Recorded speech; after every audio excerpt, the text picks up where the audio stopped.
Labas rytas. Labas rytas. Mūsų svečias Haroldas Mackevičius.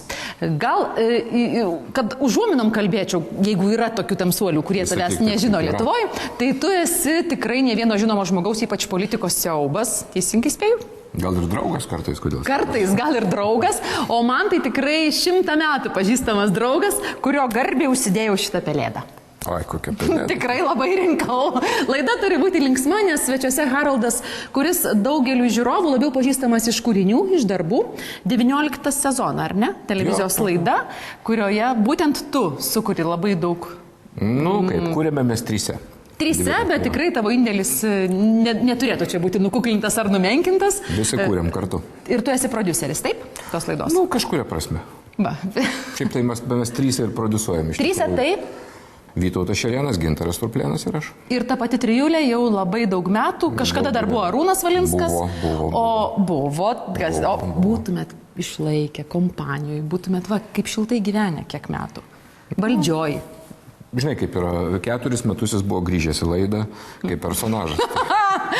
Haroldas taip pat yra buvęs Keistuolių teatro direktorius, tu taip pat esi sumanęs, jeigu neklystu, pirmąjį anekdotų pasakotojų konkursą Lietuvoje ir kitų panašių dalykų, kurie susiję su, aš nežinau, su humoru galiu sakyti tiesiai, bet, Keistuolių teatras tai ne humoras apskritai. Ne, Keistuolių teatre aš dirbau grinai administracinį darbą, buvau direktorius, tai aš ten jau prie idėjų kažkokiu ypatingai daug nesu prisidėjęs. O kada tu supratai, kad tu esi ir kūrybinis darbuotojas, ne tik administracijos?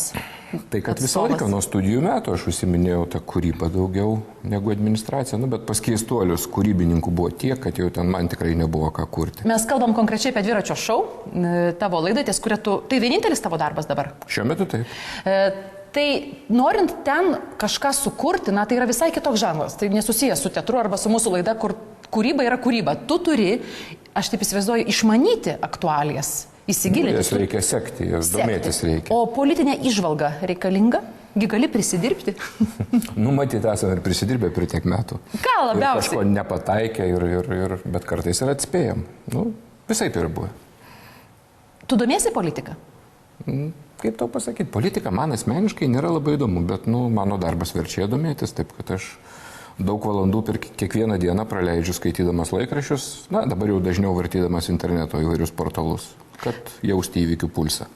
Ar tu labiau kaip pilietis, kaip asmuo, susidomi tam tikrą žinią, ar vos pasirodžius arenui kokiam komiškam politikui, tada nudžengi labiausiai? Aš stengiuosi save atskirti kaip pilietį ir kaip laidos autorių, nes kaip pilietis aš turiu savo pažiūras, o kai aš ateinu dirbti dviratį, tai aš jas palieku už durų. Pavyksta? Nes jeigu tikrai labai geras žmogus, o jokingai atrodo, laidoje reikia pašiepti, bet gaila.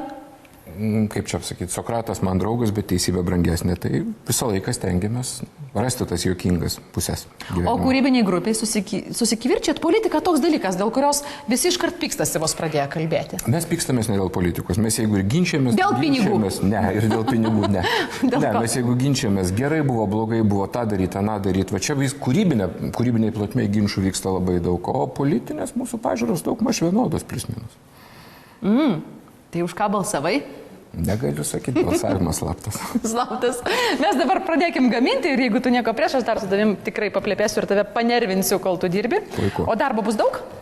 Manau, kad taip 15-20 minučių. Tik? Tai ką mes rodysim laidoje? Mes greitai, patempkime eterį. Mes labai greitai darysim, jeigu tu man padėsi. Taigi, lašiša, taip? Lašiša. Krapai, tokių čia padidintų gavai. Ne, čia normalūs krapai. Dideli. Gražus krapai. Gražus, tai tikrai. Ir dar kažkas krepšelį. Citrinos, reiktų svogūno. Klausom mūsų svečių žodis įstatymas. Svogūnas. Svogūnas geriausia raudonas, jo. Matai? Jis netoks aštrus, taip. Tik pasakyk, ką ir aš ištrauksiu. Alyvuogių aliejaus. Prašau. Puikiai. Ko čia dar reiktų? Druskos yra ant stalo. Druskos yra ant stalo. Gal kaparėlių turėtum? Hop! Klausyk, ir lygiai tokie patys, kuriuos aš ir naudoju namie. Nežinau kam, bet tau reikia turbūt ir čia jau vėliau, kai jau padarysim, tai... Ir truputį sviestelio. Taip? Jo, jau čia ant duonos. Sviestelis gali būti, gali nebūti. Maišelį pasimsi? Čia kaip kas saugo savo linijas. Tu tas, kur iš darbo turi kažką parsinešti pareidamas, ar ne? Nieko, žinok. Nieko neparsinešti. O ką nešiesi į darbą? O į darbą šį rudenį nešuosiu obuolius.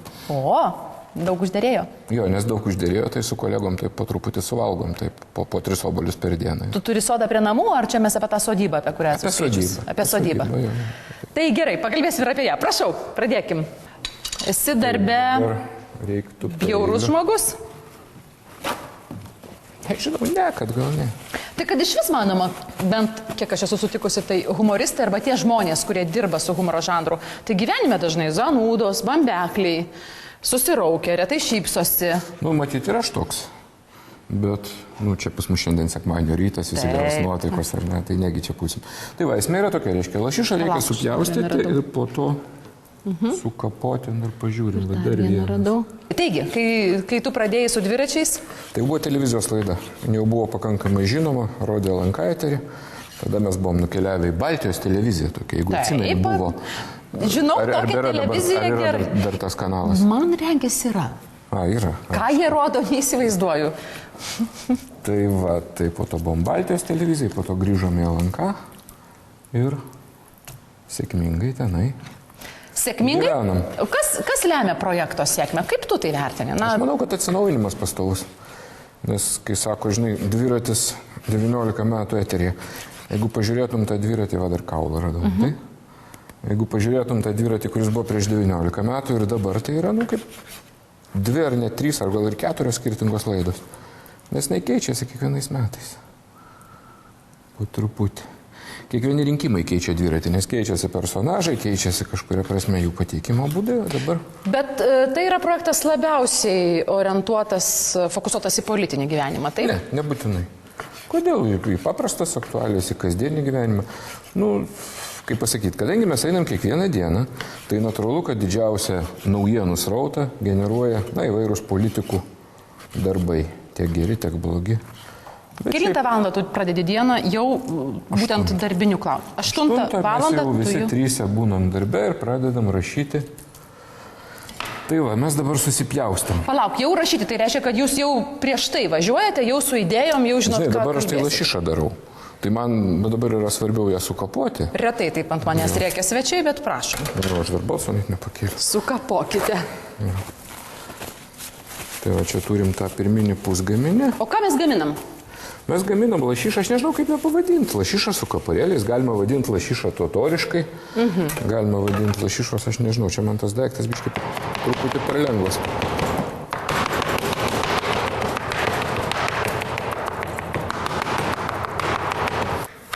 Mėgsti žemės darbus? Ruduo, gamta, krapų dydis priklausomai nuo metų laiko.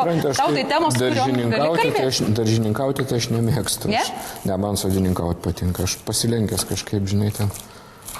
Ai, tai tau sodas, ne daržas. Daržas pas mane. Na, ir kuo gali pasipuikuoti be savo obelų sodybui? Taip, kol kas ypatingai nieko, ta prasme, čia viskas labai auga. O kiek metų jūsų sodybai? Sodybai? Aš vedžiau žmoną su sodyba, aš protingai pasielgiau kažkada. Tai sodybai metų yra daugiau nei mes vedę. Gal koks 30 matyti? Įsivaizduoji, kad ten, nežinau, leisi savo senatvės dienas. Aš tau sakau sąžininkai, man yra mistika, kam žmonėms sodyba? Aišku, įdomiau važinėti pas svečius, nes pamatai daugybę sodybų. Taip, pamatai daug sodybų. Turi minusą, žinai, kad apart savo sodybos dažnai Nieko ir nematai. Nieko ir nematai. Na tai tu man ir paaiškink, tai kas tau ten patinka, kas jums ten? O, žiūrėk, tau puikiai išeina. O, negali būti mane niekad nebūčiau patikėjęs, klausyk. Tiesiog galėtum, taip sakant, masterklasas svogūnų pjaustimo. Aš verkimo esu masterklasas. Jau gerai? Gerai. Tiesiog. Čia beriu? Ne. O kur? Į lėkštę, mes juos dar truputį patraiškysim. Taip. Traiškysim svogūnus, gerai. Turi būti tokie sustiklėję. Kiek jų reikia, Haroldai? Visos galvutės reikia. Gerai, būtų greičiau. Pasikviečiau humoristą Haroldą į svečius ir dabar tą progą paverksiu. Tai aš tau sakau, lietuvių humoras toks ir yra. Jie juokauja, o verkti norisi. Visko būna. Žinai, ką aš padarysiu, va, jau tas vanduo nebereikalingas. turėjo atostogų per metus, nes aš kasdien krizėgi pakoregavo mūsų darbą taip, kad aš dabar atostogauju 3 mėnesius per metus. Tai... Turi mintį vasarą? Jo. Dažniausiai sodybai? Ai visai, bet jau iš esmės kaip mes gyvenam, kadangi mūsų sodyba netoli Širvintose, tai mes ten vasarą. Kiek čia kilometrų?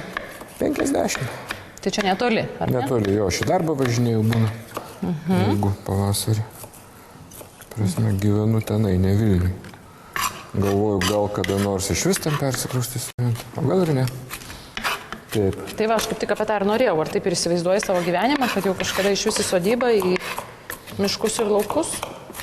Taip aktyviai gyvenant nuolat. Tu miesto gyvenimą gyveni. Ai, man ir ten gerai, žinok, aš nežinau. Kažkaip tai. Nenori man knieti sužinoti, visiems knieti sužinoti, kuo daugiau užkulisinių istorijų. Na, esu įsitikinus, net neklausimas, teiginys. Be abejo, herojai būna dažnai nepatenkinti tuo, kad juos parodijuojate. Aš aišku iškart sakau, o jei kokie jie neišmintingi, nes taigi didžiulė garbė, kai daro tavo parodiją. Ką tu ieškai? Ką nors plokščių dugnų, puoduką, norisi truputį patraiškyti. Patraiškiai. Taip.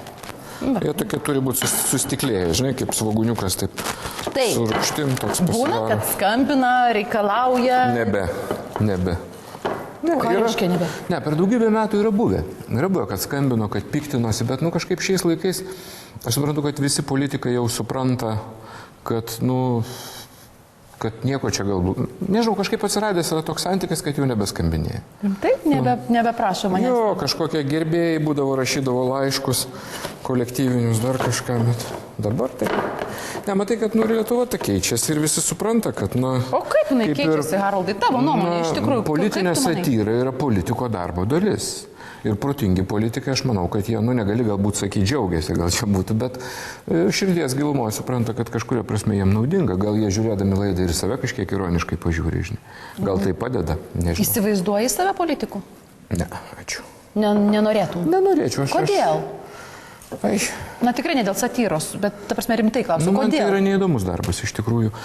Supranti, kaip yra, aš turiu laimę bendrauti savo darbę su protingais ir įdomiais ir maloniais žmonėm. Aš manau, kad politikoje didelę dalį politiko darbo sudaro bendravimas su visokiais žmonėms, su kuriais tu mieliau nebendrautum. Tai ir dėl to ir šiaip man kažkaip nežinau. Myli savo aktorius, su kuriais dirbi? Labai gerbiu, myliu, labai smagu žmonės. Pastaruoju metu. Žinai, čia gal ir gerai, bet tiek, man atrodo, bus gerai. Tada aliejus. Toliau čia, sakau, yra variacijos degtinė arba cukrus. Galima pusę taurelės degtinės ir cukrus. Tai degtinės? Jo. O kam? Tai tokį duoda kažkokį tai atspalvį ryškesnį. Gal mes iš ryto cukraus berkim? Manau, kad jo. Taip. Tai visų pirma aliejus. Taip, dabar kaip čia atsidaryti. Tuoj aš darysiu. Dar bus aliejus.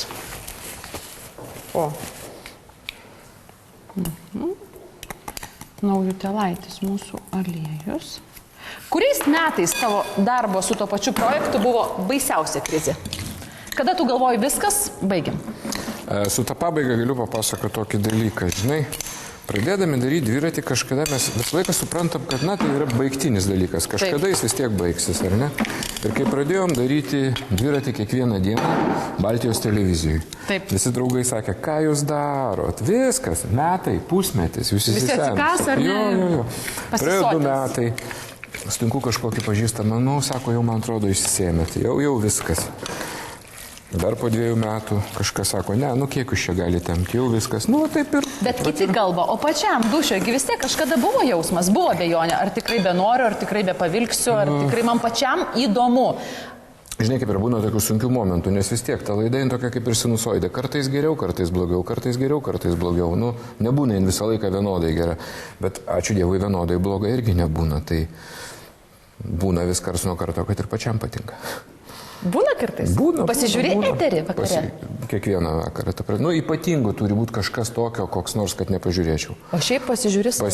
Visi pasižiūrim, ir Vytas, ir Gintaras, ir kiekvieną rytą aptariam. 8 ryto prasideda darbo Nu, aptarėte darbus, susirašėte scenarius, važiuojate filmavimą, montažas, Nevažiuojam. O kas važiuoja filmavimą? Augustinas Gricius, mūsų režisierius. Aha, režisierius važiuoja su aktoriais į filmavimą. Jeigu mes visur dalyvautumėm nuo iki Z, mes nespėtumėm arba išpratėtumėm. Aha, tai pavakarys yra tavo laikas, laisvas laikas. Ne, mes dirbame maždaug taip, nuo 8 iki 1. Mes padarome tos dienos laidą. Tada yra šioks toks laisvesnis laikas, apie 4, 5 pradedam galvoti apie kitos dienos laidą. Nes jau kažkas įvyko, jau kažkas sužinojo. Jau įvykiai visi vyksta iki 5 valandos. Tada pradedam klausinėti, yra įvykis, sugalvoju, kaip jį atskleisti, reikia artistų. Tada skambini artistam ir klausia, ar jie tą dieną gali. Gal spektaklis, gal gastrolės, gal kas. Taigi gali būti didelis įvykis su jūsų ten sugalvotų personažu, o jis negali. Taip. Per rinkimus važinėjom po štabus, ir vienas artistas buvo Permėje, kitas filmavosi Budapešte. 3 buvo Liverpoolyje, 2 vaidino spektaklius ir taip, darom taip, čia bus gerai. Suskambinė artistam, tas kortų namelis sugriuvo. Bet tai kiek kita mintis, aš ketvirtadienį tą prieš rinkimus grįžau namo labai, kokie 6 planai ir labai geri planai sugriuvo, taip tiesiog teko. Dėl grinai žmogus, tai ten sekmadienio vakaras. Tai ko dopinguojatės? Šitiek idėjų, kiekvieną dieną. Dopingo, vitaminai, obuoliai tie iš sodo. Jo, obuoliai, vitaminai. Visada sakiau, reikia valgyti vaisių ir vienas obuolys per dieną, daktaro niekada nematysi. Beje, apie daktarus, esi geros nuomonės? Kažkada mėginau tapti daktaru, tai negaliu būti. Tu mėginai būti daktaru? Jo, aš mokiausi medicinos institute. Tai... Ir kodėl netapai? Paviliojo mane šitie humoro toliai. Nesigaili? Pirmus kokius 5 metus, gal 10. Dvejojai? Ne, tai pakirbėdavo kartais toks. Vis tiek daug metų galvojau, kad bus kažkas iš manęs, o neišėjo.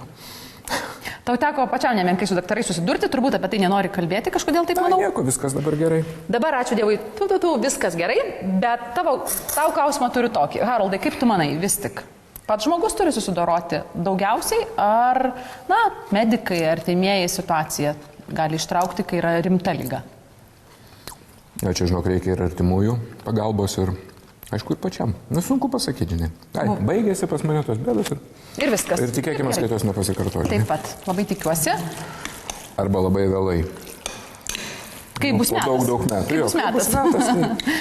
Visi ten būsim. Ką žinau, gal druskos įdėti? Galiu paragauti? Paragauk. O kaip čia dabar valgysim vieną ar su kažkuo? Paragauk taip. Po to dėsim ant duonos. Labai skanu. Gal nieko nedėti? Nedėk. O kam sudėti? Suvalgysim dviesi? Aš manau. Tai baigiam laidą? Jo, baigia ir tada be bulkos, žinok, nes netilps. Labai skanu. Iš tikrųjų labai skanu, dabar mėginu apibūdinti. Gerai, tai ką, pasipjaustom. Kaparėlis čia neteko savo aštrumo, nes lašiša niekaip neapdorota.